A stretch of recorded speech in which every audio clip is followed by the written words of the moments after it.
There's nothing you cannot do. You can have anything you have ever wanted, anytime you want, as soon as you give a shit, blame yourself, and put some work in.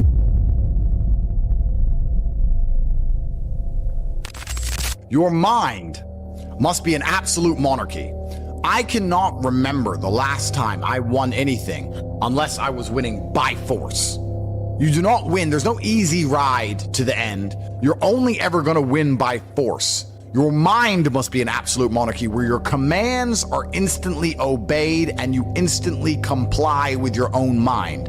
If your mind says, I'm going to train today, your body must instantly comply with the overlord, the absolute monarch, which is your intention. Because it is intention which matters above all things. You know, people talk about motivation all the time, and I'm tired of getting asked this fucking question. Let me explain something to you about motivation. If you felt like doing something and you didn't do it, you were never motivated. And if you didn't feel like doing something and you still did it, then you were motivated. How you feel has absolutely nothing to do with motivation. Motivation can be measured purely by the action in and of itself. Did you take action? Did you do what you were supposed to do? If so, you were motivated enough to do it. Even if you didn't want to do it, even if you hated the idea of doing it and was resentful about the fact you had to do it, that is motivation. The action itself. Because when you look at words like procrastination, they give big fancy titles for this. What procrastination is essentially is wanting and needing and knowing that you must do something and disobeying yourself. I'm dehydrated, I'm going to drink this water. You know what? Your brain knows you need to do it. I know I need to do it. I'm thinking I need to do it, and I just don't. That's the most ridiculous thing in the world, because if you can't listen to yourself, how do you expect anyone else to ever listen to you? How do you expect to ever be the boss of anyone else when you tell them what to do? They're going to obey you, which is necessary to run a family, to run any small to medium-sized company, to have, I guess, any real level of success in the world. If you can't listen to your own commands, you have no chance of having authority over everybody else, because people can smell it. They can tell a dosser when they see one. And I think men at home today need to be absolute monarchs over their lives. And this is actually a fantastic way to measure your capability as a man and your ability to get people to believe in you and your leadership. Let's imagine this. You're an absolute monarch of your life. You say what you want to do, you say how you want it to be, you say how you're going to live, you get it done. If a woman decides to stick by you with your absolute instruction and command, then she believes in your leadership. You have shown and demonstrated enough capability, perspicacity, indefatigability for her to sit at home and think, I want to follow this man wherever he is leading me. If she leaves you because you are not bending or breaking to her will, because it is an absolute monarchy that you own, that she is living within, then you're going to find yourself very, very lonely. So a great way to measure your capability as a man is to wake up and say, this is the life I want to live, this is how I'm going to live it, this is what I'm going to do, and see who's sticking around beside you afterwards. See which women are still there for you when you make it very clear how you intend to live your life. So you can live with absolute monarchy and reign as a king, and you're going to find out a lot about your capability, not only from women, but from men too. What men want to stick by you when you say, look, this is how I'm going to live my life. This is what needs to be done. This is the life I'm going to live. That will teach you a lot about yourself in an absolute monarchy, which is why you need the mindset of a king for the exact same reason. You now have an obligation to the people who believe in you. You now have an obligation to yourself, because it is an absolute monarchy that you are in control of. You can no longer delay it. You can no longer procrastinate. You can no longer live in the promise of a better tomorrow, of a perfect future. There is right now, and you have obligations you must fulfill. And I want to make this very important. By fulfilling your obligations to yourself, you default fulfill your obligations to everybody who believes in you and cares about you and loves you and relies on you. By fulfilling your obligations to yourself, you're not trying to get strong and get rich just to buy dumb shit. You're doing that because you owe it to yourself. You're doing that because it's going to please your ancestors and please God and please the universe. And by extension, you are automatically going to become more valuable to everybody else who believes in you, which strengthens your kingdom, strengthens your absolute authority. And there are some times in life as a man, you need absolute authority to be effective. If this house sets on fire, I need to be able to say to my woman, get up, run. I don't have time for her to say why. I don't have time for her to say, where's the fire? Maybe you can put it out. My friend's boyfriend didn't yell at her like that. Why are you being rude to me? There's no time. I gave a command and I expect to be obeyed. because it allows me to save her life and mine.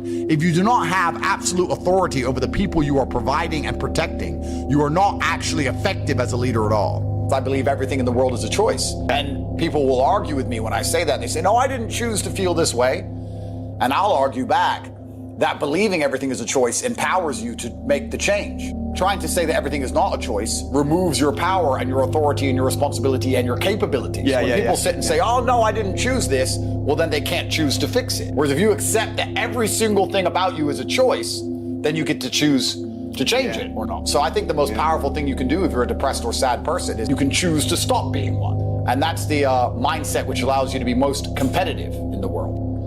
Like what even is true and false? True and false is adopting the mindset or the strategies which allow you to compete and win. That's what's true. It's like fighting, right? People say lucky punch. There's no such thing as a lucky punch. It landed and you threw it. That's a punch. And that's a punch you've been training for. So I like what you said about it doesn't matter if it's true or not because it's empowering. I would argue that truth is empowerment.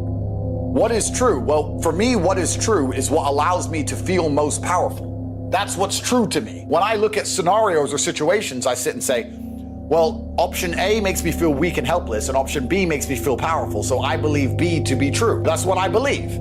And that's where my whole worldview comes from. Would you get flack from that? Do people get upset with you saying that? All the time. Right.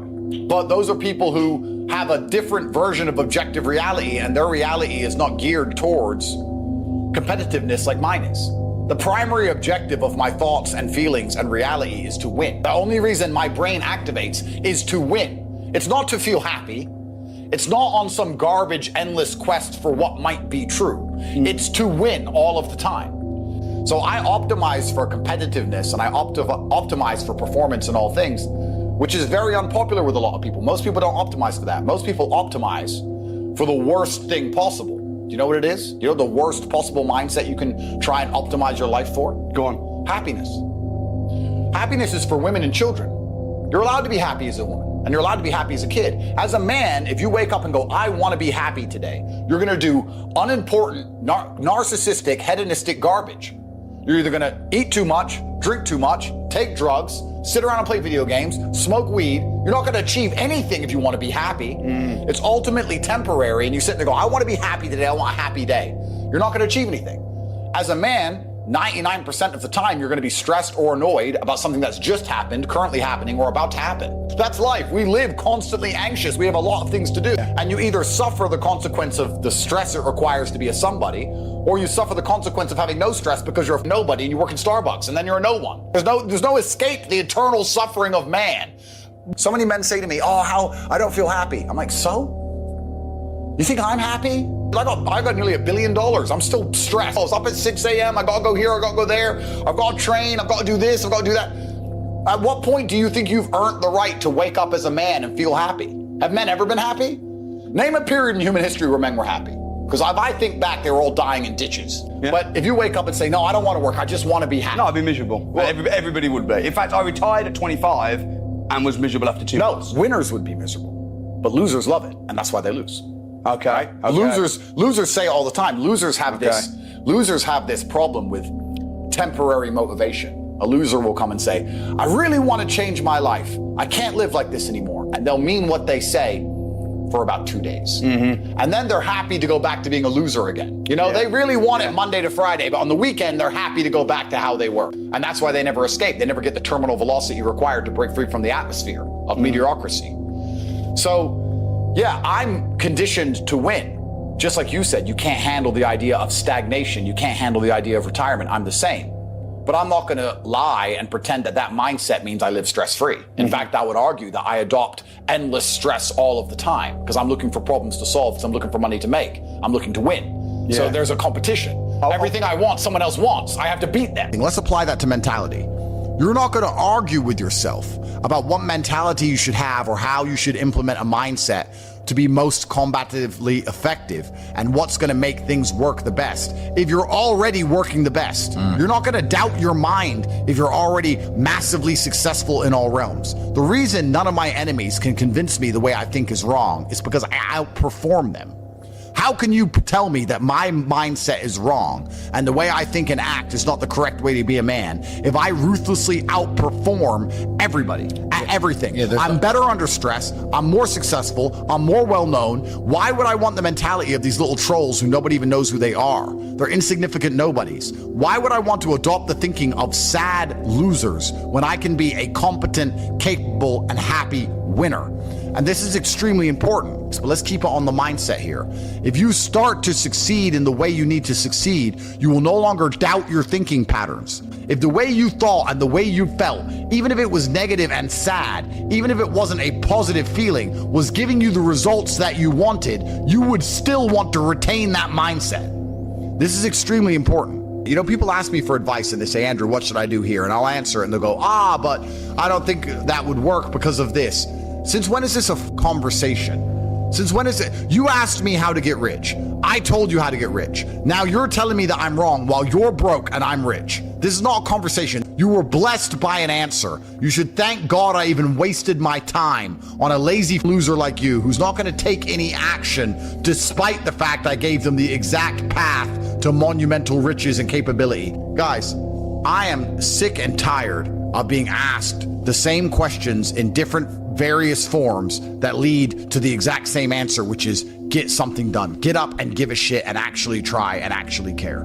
All of your life will be instantly fixed if you start to actually care about the outcomes and blame yourself for all of these things. You have wasted your life. And it's exactly the same if you sit around, maybe I'll go to the gym, maybe I'll start this, maybe I'll start this project, maybe I'll start this business, maybe I'll talk to that girl I like. You're going to end up 45, fat, chronically ill, too injured to even save yourself with training and to get back into shape, lonely, no kids, no money, broke, and the type of person that people don't want to deal with, which is another circumstance that keeps you broke. So the price you pay for this is not as simple as a bad year or a bad 2 years. It is literally a wasted life, because we only get one spin at this, and if you throw it away, you've thrown everything away.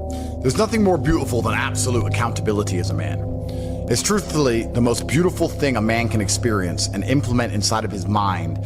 Absolute accountability for all things, both the good and the bad, to blame absolutely everything on themselves. I promise you, if you stop making excuses, you stop waiting and praying for some kind of better future, and you wake up every day and say, all of the good in my life is my fault, and all of the bad in my life is my fault, and I'm the only one who can fix this. It's never going to get better by itself.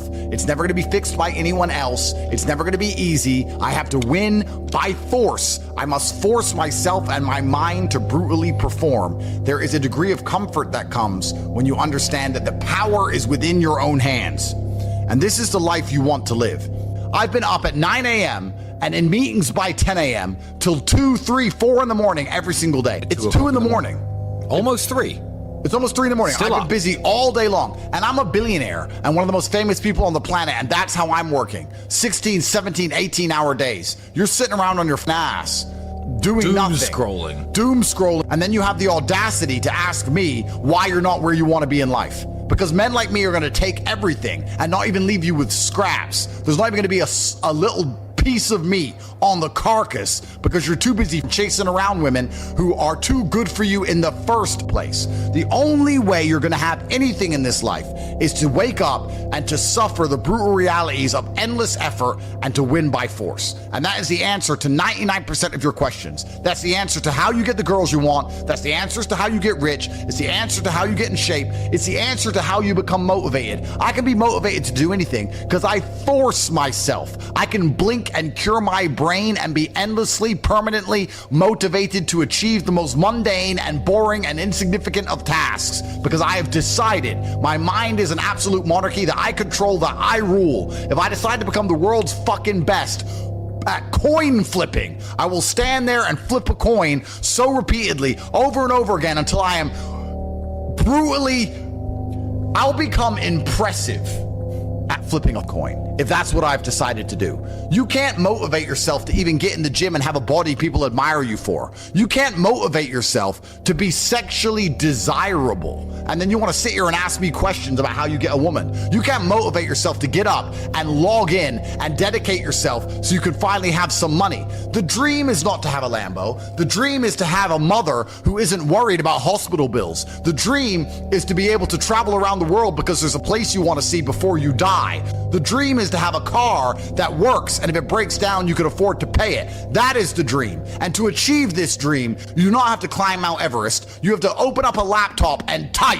and you still fail. And then you want to sit there and ask me, oh, how come I don't have the motivation? You don't have the motivation to type on a keyboard to achieve your dreams, and you think I can fix a loser like you? If you're not improving, you are dying. If you're not growing, you are dying. There's no such thing as staying still in this world. Isn't it beautiful for a man to turn up, try his absolute best, or otherwise, attempt to try his best, and be completely responsible for the results, to get the benefits of a positive result and all of the negatives of a less than perfect result? There is nothing better as a man than to turn up and get a fair shot. That's exactly what you should want. You should want as a man to be judged for who you are and what you're capable of, with no sugarcoating, no positive spin because you know somebody. You want to just say, here's who I am, this is what I can do, give me a fair chance. You want a fair chance in life, and you want to be the kind of man who says, if I have a fair chance, I'm going to win because I believe I can work harder than everybody else. There is nothing better than turning up, putting on gloves, even if you've never fought before in your life, and showing that you have the grit, because you can only win things in life by force. This is a mentality decision. This is a chance for you to prove to the world that you never quit, that you never give up. This is a test to see who's a quitter and who's a winner. And this is why I said at the beginning, the only way I have ever won anything in my life is by force. The only way I have ever succeeded in anything in my life is by force. It's all I know how to do. It is all I have ever done, is to look at the insurmountable task ahead of me, to look at the large, huge mountain which has never been climbed before, and one step at a time, with an iron mind which will not bend, which will not break, remaining completely unfazed, put one foot in front of the other until one day I wake up and I'm at the top of the hill. There is no easy way to get anything else done ever. But perhaps, maybe, all of this is just a form of procrastination. It's a form of copium. It's a form of self-explanation where they can try and talk their way out of the brutal reality, which is work. People ask me, how do you get rich? You do this and you work. Oh, but that won't work for me, because they are saying that so they do not have to actually do the work. That's what they're trying to do, trying to avoid the brutal realities of life. There's nowhere to hide. You cannot escape. The only thing that is guaranteed in this life besides death is constant, endless, never-ending work.